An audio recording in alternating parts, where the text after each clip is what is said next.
pagi, siang, sore, ataupun malam. Apa kabar Pak Ica dan teman-teman semua? Perkenalkan saya Rizky Awaludin, tim 10697071. Berikut video presentasi saya untuk tugas mata kuliah Blood Specialized Metabolism. Selamat menyaksikan.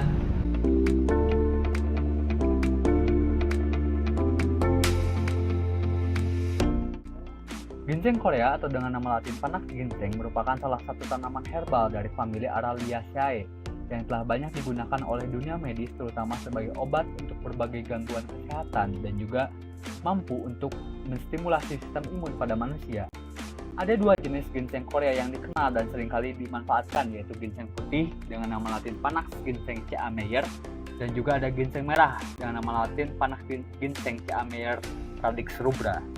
Ginseng sebenarnya mengandung berbagai komponen farmakologis yang bermanfaat dan seringkali digunakan oleh industri farmasi, makanan, bahkan industri minuman.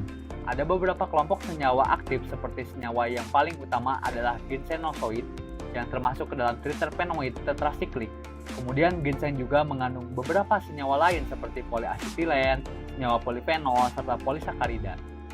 Dari cukup banyak senyawa kimia yang bermanfaat dari ginseng, salah satu senyawa yang memiliki efek farmakologis dan fisiologis penting serta banyak diteliti karena dapat dimanfaatkan sebagai salah satu tipe imunostimulan terutama adalah senyawa ginsenosoid ini.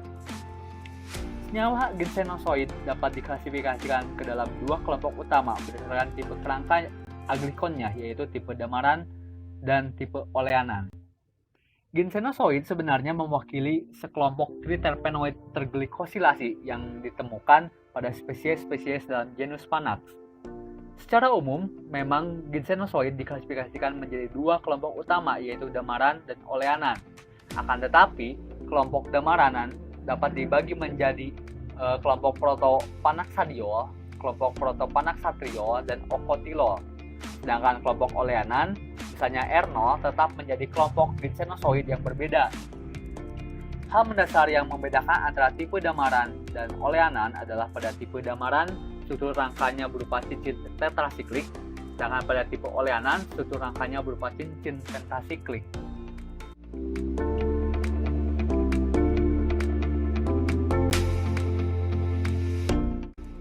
Seperti halnya biosintesis senyawa terpenoid yang lain, ginsenosoid disintesis dari 2,3 oksidosqualin dengan memanfaatkan prekursor universal terpenoid berupa dimetil alil difosfat dan isopentenyl difosfat. Jalur MEP dan MPA terlibat dalam sintesis prekursor terpenoid ini yang mana ditemukan di dalam plastida serta sitosol sel tanaman. Namun, hingga saat ini, beberapa penelitian telah melaporkan bahwa ginsenosoid pada tanaman Panax ginseng terutama disintesis melalui jalur asam mevalonat. Pada gambar terlihat bahwa kondensasi dari dua molekul asetil koenzim A adalah langkah awal untuk membentuk IPP dan DMAPP melalui jalur asam mevalonat.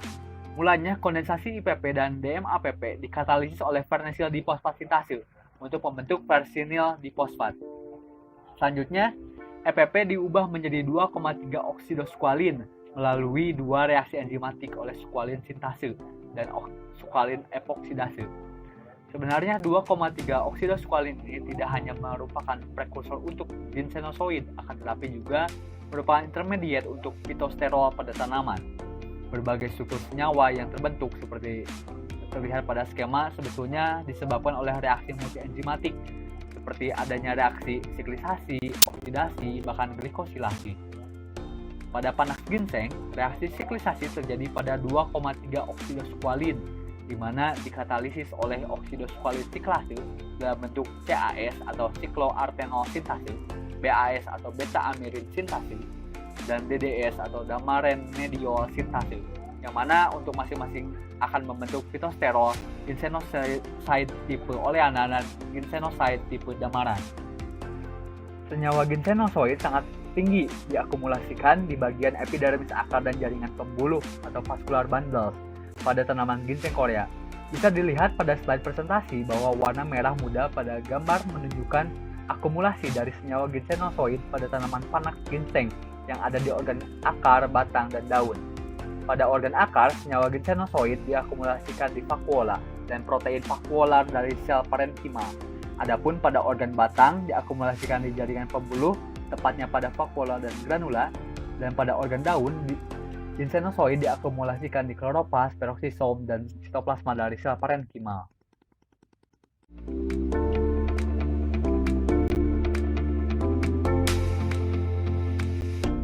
Ginsenosoid yang merupakan triterpen saponin telah disarankan melalui berbagai penelitian bahwa senyawa ini memiliki efek pertahanan diri bagi tanaman panas ginseng terhadap serangan patogen ataupun hama. Ginsenosoid pada akar tanaman ginseng mampu berperan sebagai faktor resistensi terhadap berbagai patogen jamur akar.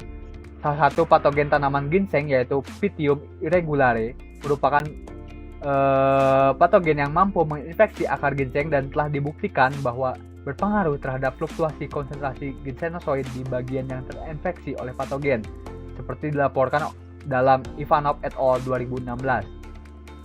Ketika tanaman dihadapkan pada perubahan lingkungan akibat alisitor biotik maupun abiotik, tanaman akan menghasilkan respon biologis melalui transduksi sinyal tertentu. Berbagai penelitian telah melaporkan bahwa methyl jasmonat atau MJ mampu memainkan peranan penting dalam produksi gen pertahanan antioksidan dan produksi metabolit sekunder pada tanaman, termasuk merangsang produksi ginsenosoid pada tanaman ginseng. Stimulasi produksi triterpen saponin seperti ginsenosoid ini dapat terjadi karena methyljasmonat dapat memediasi upregulasi gen yang terlibat dalam sintesis senyawa tersebut. Selain itu, akumulasi ginsenosoid akan berkaitan juga dengan produksi hidrogen peroksida mediated methyljasmonat sehingga nantinya mampu memicu reaktif oksigen spesies dalam tumbuhan ginseng sebagai respon dalam menanggapi serangan patogen.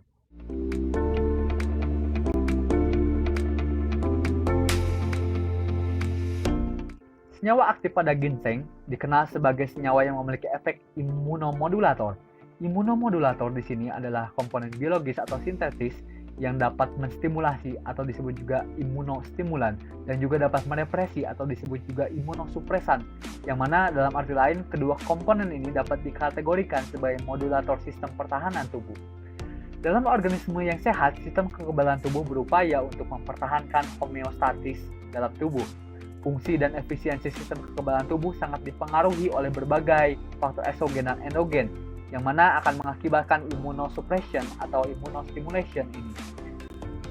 Sudah sejak lama, bioaktivitas dari senyawa ginsenosoid telah diteliti terutama dalam efeknya terhadap bioaktivitas imunostimulan. Bioaktivitas imunostimulan ginsenosoid ini terkait erat dengan rantai gula pada strukturnya yang menyusun senyawa tersebut, di mana modifikasi yang terjadi dapat mengubah bioaktivitas senyawa ini. Oleh karena itu, kehadiran dari ginsenosoid pada tanaman ginseng dapat dikatakan sebagai faktor utama untuk aktivitas terapeutik yang dapat dimanfaatkan sebagai pengobatan. Beberapa riset telah melaporkan bahwa ekstrak senyawa dari ginseng ini memiliki aktivitas stimulasi komponen sistem imunitas tubuh, seperti dapat menstimulasi sistem retikuloendotelial, proliferasi sel, melanogenesis, terlibat dalam aktivitas fagositosis, augmentasi sel natural killer, peningkatan produksi interleukin 1, interleukin 2, tumor nekrosis faktor alpha, granulosit macrophage koloni stimulator dan peningkatan populasi sel CD3, CD4, serta CD8. Dari berbagai riset yang telah dilakukan, nampaknya ginseng menjadi agen yang menjanjikan untuk dievaluasi efek dari imunostimulan activity-nya, terutama pada sistem imunitas bawaan maupun yang imunitas diperoleh. Aktivitas ginsenosoid sebagai imunostimulan telah diteliti oleh banyak riset, dan penelitian yang telah dilakukan telah berhasil menjelaskan berbagai macam efek senyawa ini terhadap peningkatan komponen imunitas, baik itu imunitas yang bersifat bawaan atau imunitas yang bersifat diperoleh. Berdasarkan paper yang dipublikasikan oleh Kang dan Min tahun 2012, efek ginsenosoid terhadap imunostimulasi dapat dibedakan menjadi riset yang meneliti pengaruhnya terhadap aktivitas makrofage seperti peningkatan fagositosis, stimulasi nitrat oksida, induksi reaksi inflamasi oleh interleukin dan TNF, kemudian peningkatan aktivitas sel dendritik dan sel natural killer. Selain riset-riset tersebut telah membuktikan juga efektivitas ginsenosoid dalam meningkatkan imunitas bawaan. Sudah cukup banyak juga riset yang membuktikan respon imunitas adaptif yang ditingkatkan dengan mengonsumsi ginsenoside ini.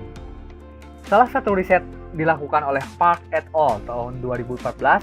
Pada risetnya, dia mencoba untuk meneliti potensi ginseng merah yang tidak difermentasi dan difermentasi terhadap peningkatan kekebalan tikus. Berdasarkan riset ini, mereka berhasil memperoleh pernyataan bahwa ginseng merah terutama yang dilakukan fermentasi berhasil mempromosikan proliferasi makrofage, yang mana senyawa ini juga berpengaruh terhadap peningkatan aktivitas fagositosis sel makrofage, yang mana proliferasi ini juga akan meningkatkan aktivitas dari kekebalan tubuh.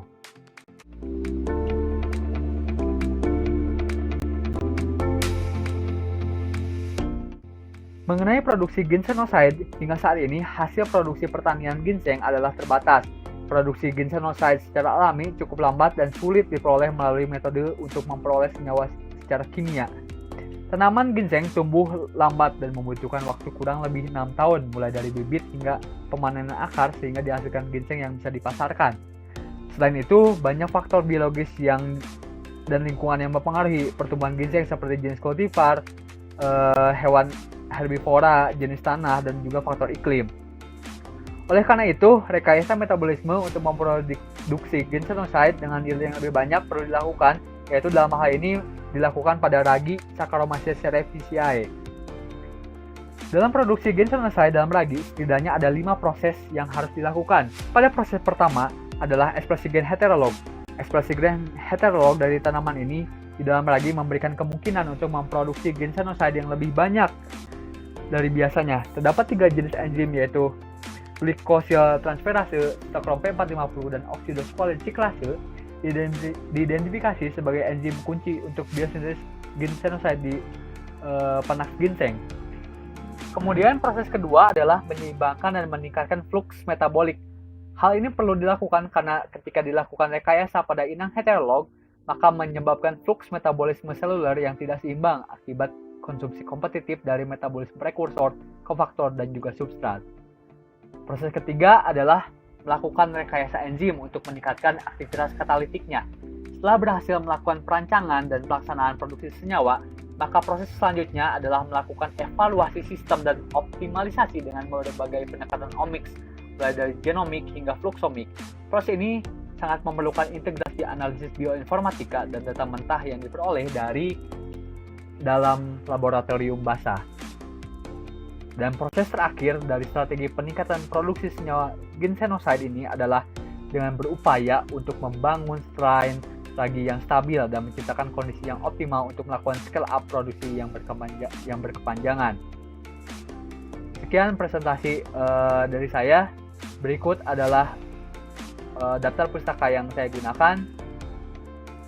Sekian dan terima kasih. Selamat pagi, siang, sore, ataupun malam. Wassalamualaikum warahmatullahi wabarakatuh.